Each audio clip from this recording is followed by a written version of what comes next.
tidak akan bisa mengelak lagi insya Allah.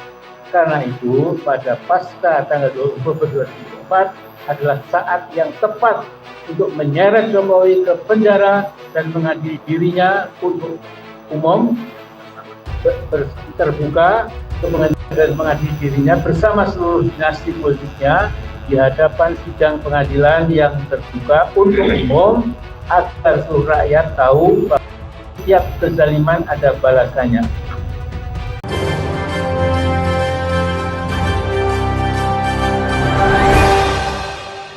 Assalamualaikum warahmatullahi wabarakatuh. Waalaikumsalam. Jadi pertama tentu kita mengucapkan hamdalah, kita bersyukur kepada Allah ya, bahwa kita masih diberi kesehatan, diberi hidayah Islam, iman dan ihsan. Alhamdulillah masih bisa membedakan antara hak dan yang batil, ya. Antara yang adil dan yang zalim, ya. Antara manusia toksik, manusia beracun, dan manusia yang bersih dari racun. Ya. Nah, saya setelah mendengar Mas Husnuddin, advokat yang juga sangat tajam bahasan politiknya, itu sudah dipotret secara menyeluruh. Saya tinggal mungkin menggarisbawahi beberapa hal saja. Ya. Jadi pertama, 10 tahun Jokowi alias Mulyono itu ya memang bukannya membangun bangsa, memperkuat kedaulatan nasional, mengangkat derajat rakyat, tak jelata apalagi ya. Kemudian juga menunjukkan kepada dunia internasional bahwa kita itu betul-betul berdikari, ya, seperti dulu ajaran Bung Karno. Kita tidak akan merunduk kepada negara manapun, tapi itu semua dikhianati oleh saudara Jokowi itu, ya, Joko Widodo. Ya. Jadi mengatakan Joko Pret, gitu. Karena ada yang bilang siapa Pak Joko Pret, gitu. Jadi saya ingat Gus Dur Pret, gitu. Ya. Nah, saya melihat yang pertama memang dia ini sejak semula sesungguhnya memang tidak ingin memperbaiki nasib bangsa kita ini, karena seperti dikatakan Mas Nujun tadi itu yang dilayani adalah kaum korporatokrat, kaum konglomerat, ya, kaum pemilik modal, ya, yang kemudian memang terasa sekali istilah saya mereka memegang tengkuk kekuasaan, ya, diarahkan kemanapun harus mau, ya, karena mereka ini telah mengeluarkan mungkin puluhan triliun untuk kemenangan Jokowi dalam setiap pilpres itu. Ya.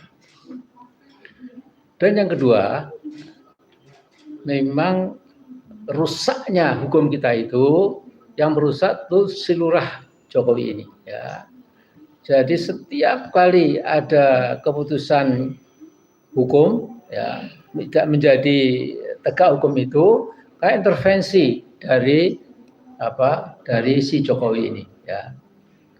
Jadi kita tahu hampir setiap kasus, ya, biasanya yang dimenangkan itu ada hubungannya dengan rezim Jokowi, sementara yang lain jadi korban, bahkan kemudian menjadi nomor gelap dan lain-lain, nggak sedusut lagi. Nah, ini sesuatu yang betul-betul mengusik dan membuat hati kita ya sebagai bangsa Indonesia itu menjadi marah.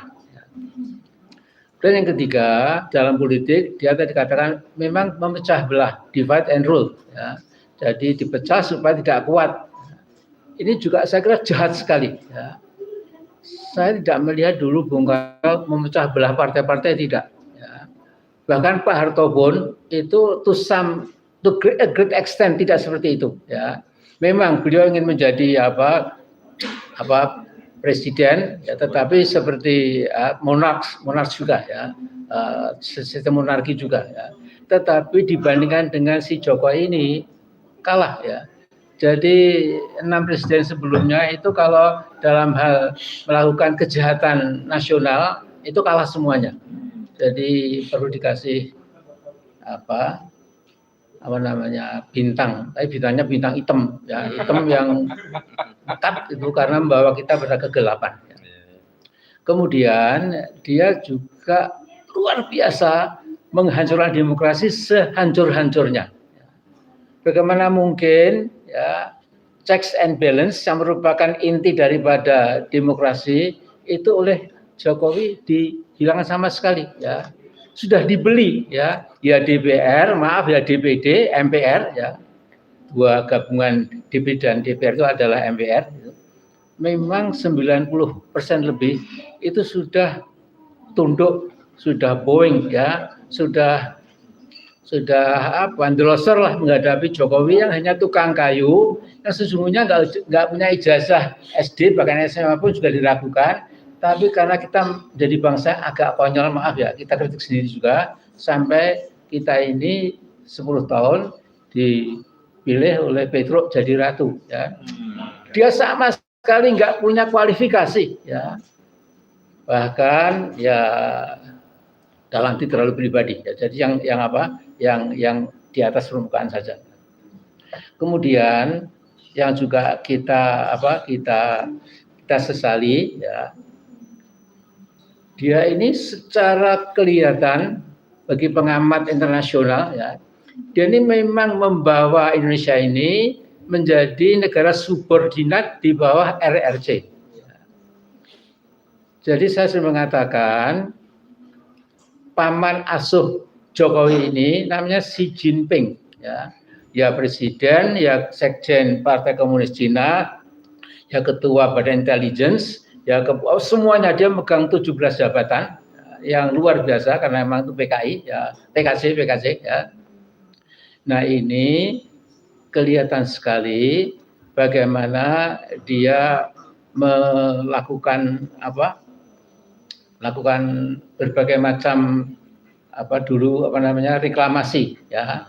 Khususnya untuk meladeni kepentingan dari kepentingan politik dan ekonomi Cina ya, supaya nanti mereka tidak usah lewat Selat Malaka tapi lewat laut negara kita ini, kemudian di situ akan menjadi tempat di mana mereka menanamkan kukunya itu ya.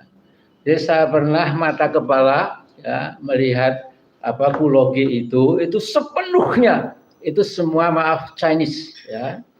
Jadi gedung-gedung yang besar-besar itu semua penghuninya itu Chinese tapi punya KTP Jakarta. Ini siapa yang kasih KTP besok harus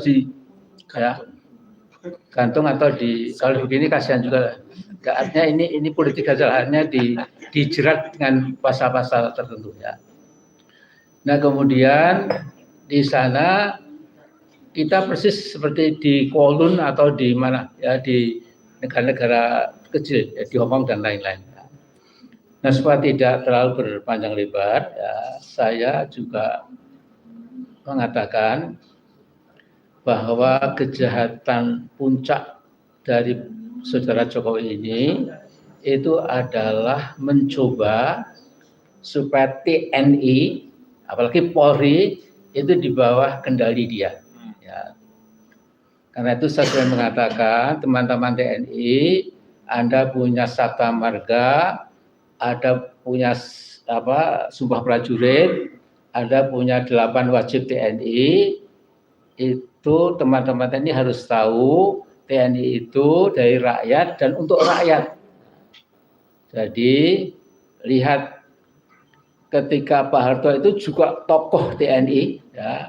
Tapi ketika TNI harus memilih Pak Harto ya, atau memilih kepentingan bangsa, maka TNI milih yang benar, kemudian membela rakyat. Nah si Jokowi ini itu lebih ganas, lebih gawat, lebih serem, lebih dajjal, lebih evil, lebih syaitoniah daripada yang lalu-lalu ya. Nah jadi singkat kata kita ini sesungguhnya hanya sebagian kecil ya. Nah kita tahu berbagai kelompok intelektual yang Islam, yang juga nasionalis, kemudian di berbagai kampus itu sekarang saya kira sudah seia sekata. Jadi frekuensi gelombangnya sudah sama. it is about time to create a massive and forceful power untuk kalau dia sampai 20 Oktober masih bisa, syukur sebelum itu bisa lengser, tapi setelah itu memang harus diseret ke penjara. Karena manusia toksik ini menyebarkan racun kemana-mana. Kalau dibiarkan bebas, itu luar biasa. Di sini saya berbeda dengan beberapa teman. Orang mungkin nggak suka sama Prabowo karena ini dan itu. Tetapi dalam bahasa Inggris, this is the best available. Jadi kalau kita nggak suka sama Joko Pret, kemudian juga jangan lantas ini sudah dipilih walaupun pilihannya juga tidak curang dan lain-lain tapi ini kenyataannya seperti itu. Jokowi dulu juga dipilih secara curang juga Nah jadi saya melihat ini kesempatan emas Kalau kemudian kita lantas tidak kemana-mana, kita nggak suka sama Jokowi, kemudian penggantinya pun juga kita anggap sama, insya Allah tidak. Saya lama bersahabat dengan Prabowo sejak zaman reformasi sampai pernah jadi ketua tim pemenangan waktu beliau 2 kali kalah terus itu Jadi I know him very very well Banyak surat Pak Prabowo pribadi berasa saya simpan itu Kalau dibutuhkan kapan saya keluarkan Nah jadi nanti saya akan mengatakan menjelang 20 Oktober saya akan buat video Prabowo yang saya kenal Insya Allah otentik, objektif Memang saya ditanya waktu di Singapura, saya ditanya, Mr. Rais, what is the weakness of Ibu Megawati? Kemudian saya bilang, yang saya tahu adalah kekuatannya, saya nggak tahu kelemahannya. Kemudian saya ditanya berikutnya lagi, sama, di mana kelemahan Prabowo? Saya bilang, yang saya tahu kekuatannya, bukan kelemahannya. Tentu ini diplomatis, tapi sekali lagi, ini adalah the best available yang ada, dan negeri ini harus jalan terus. Prabowo ini akan mewarisi seabrek-abrek yang ditinggalkan oleh Joko Pret ini. Nah karena itu sekian dulu, nanti saya akan bacakan secara lebih rinci lagi.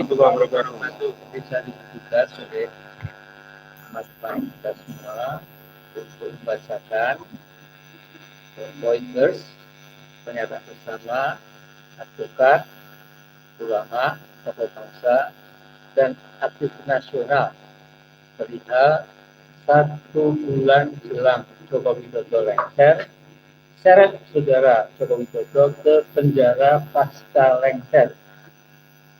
Kekuasaan Presiden Joko Widodo akan efektif berakhir pertanggal 20 Oktober 2024. Itu artinya usia kekuasaan Jokowi demi hukum akan berakhir dalam tempo 1 bulan lagi. Sepanjang menjabat sebagai Presiden RI, sejak pertama dilantik pada tanggal 20 Oktober 2014 hingga jelang lengser 20 Oktober 2024, saudara Joko Widodo telah banyak melakukan kejahatan dan menerbitkan berbagai kebijakan yang zalim terhadap rakyat.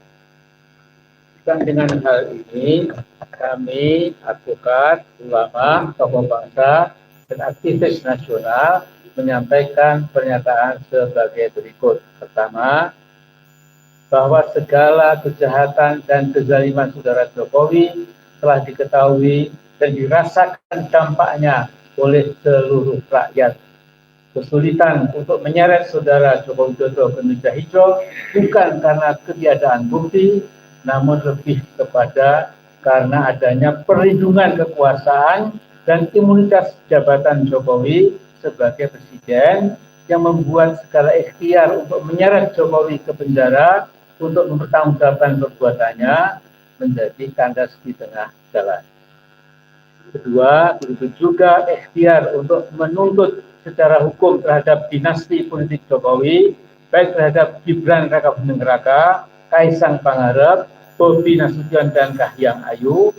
Semua ikhtiar menjadi mentok bukan karena ketiadaan bukti hukum, melainkan karena adanya perlindungan kekuasaan presiden terhadap dinasti politiknya, sehingga upaya untuk menyeret dinasti politik Jokowi ke penjara juga mentok, tak bisa berlanjut hingga ke pengadilan.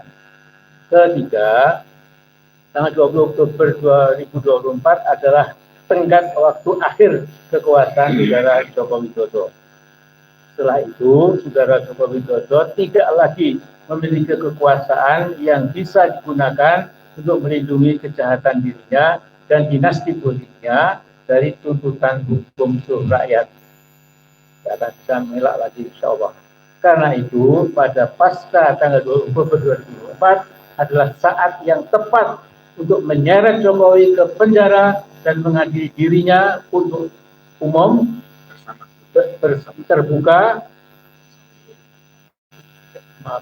ke pengadilan dan mengadili dirinya bersama seluruh dinasti politiknya di hadapan sidang pengadilan yang terbuka untuk umum agar seluruh rakyat tahu bahwa setiap kezaliman ada balasannya, setiap kejahatan ada sanksi hukumnya, dan setiap pemimpin yang khianat harus mempertanggungjawabkan pengkhianatannya kepada seluruh rakyat Indonesia. Keempat, sejumlah kejahatan dan kezaliman Saudara Joko Widodo termasuk tetapi tidak terbatas pada kasus ijazah palsu Jokowi, kasus kebohongan mobil SMK, kasus pembantaian kilometer 50, kasus tragedi Kanjuruhan, kasus tragedi 894 KPPS yang mati pada pemilu 2019, kasus perampasan tanah rakyat berdalih PSN di Rembang, kasus perampasan tanah rakyat berdalih PSN di TIK 2, kasus perampasan tanah rakyat berdalih PKN di Kaltim, kasus perampasan hak buruh melalui Undang-Undang Omnibus Cipta Kerja, kasus pembungkaman HTI dan FPI, kasus penistaan agama, kasus tuduhan terorisme pada ulama dan aktivis, kasus mendiskreditkan ajaran Islam khilafah, kasus pecah belah umat Islam, kasus pecah belah parpol, dan perampasan kedaulatan partai politik, dan berbagai kejahatan dan kezaliman lainnya harus dibawa ke proses hukum di pengadilan untuk dimintai pertanggungjawaban di muka hukum. Kelima, kasus dugaan ijazah palsu Gibran dan Setia Gibran yang belum genap 40 tahun menjadikan Gibran atau buming raka tidak memenuhi syarat untuk menjadi wakil presiden Republik Indonesia. Karena itu, segenap rakyat nantinya harus menuntut MPR RI untuk melakukan sidang istimewa dengan agenda memakzulkan Gibran atau buming raka dari jabatannya sebagai wakil presiden, sekaligus memilih dan menetapkan wakil penggantinya. Keenam, kasus dugaan korupsi Gibran dan Kaisang yang telah dilaporkan sudah jelas betul di KPK, juga kasus dugaan korupsi Bobi Nasution dan istrinya Kahiyang pada kasus korupsi tambang Blok Medan di Halmahera Timur juga harus diusut tuntas dan menjebloskan seluruh dinasti politik Jokowi ke penjara. Demikian pernyataan disampaikan Jakarta 21 September tahun 2024. Takbir! Allahu Akbar. Merdeka! Merdeka! Ditambah tidak ada di sini, tetapi kita sekaget-kagetnya kebohongan terus bermunculan. Kemarin ada jubir istana, namanya saya ngeri, saya sebutkan, mengatakan ternyata Pak Jokowi puasa Daud 18 tahun dan setiap malam bermunajat kepada Allah. Begitu dekatnya Jokowi dengan Allah karena memikir rakyat Indonesia. Mudah-mudahan doa kita akan dikabulkan. Amin. Assalamualaikum warahmatullahi wabarakatuh. Waalaikumsalam.